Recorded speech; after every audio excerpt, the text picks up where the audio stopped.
Si le nom de Lovamore ne vous dit rien, son visage doit forcément vous parler. Durant des années, elle fut meneuse de revue pour le cabaret du Crazy Horse à Paris. Cette aventure, elle l'a vécue aux côtés d'Alain Bernardin, fondateur de l'établissement dont elle est tombée éperdument amoureuse malgré leurs 30 années de différence.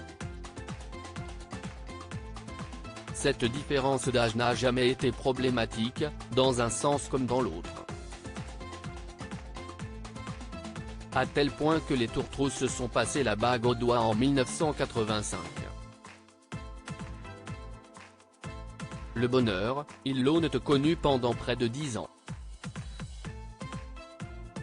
Et cette route aurait été encore longue si Alain Bernardin n'avait pas commis l'irréparable. Le 15 septembre 1994, l'homme de 78 ans est retrouvé mort dans son bureau du Crazy Horse. Pas de maladie, d'arrêt cardiaque ou de malaise soudain ayant provoqué la mort. Alain Bernardin s'est tiré une balle dans la tête, menant à la conclusion formelle d'un suicide.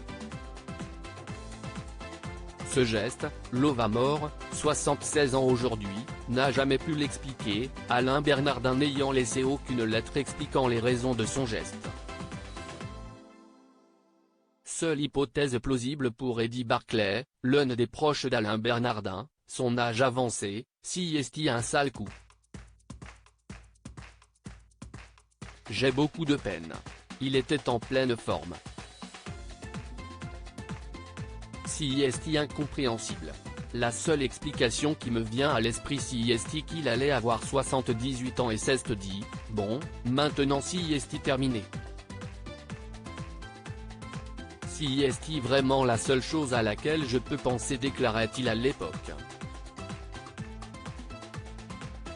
Si est moi qui programmerai ma mort, il semblerait que Lovamore, Marie-Claude Jourdain de son vrai nom, envisage de suivre le même chemin que son défunt époux.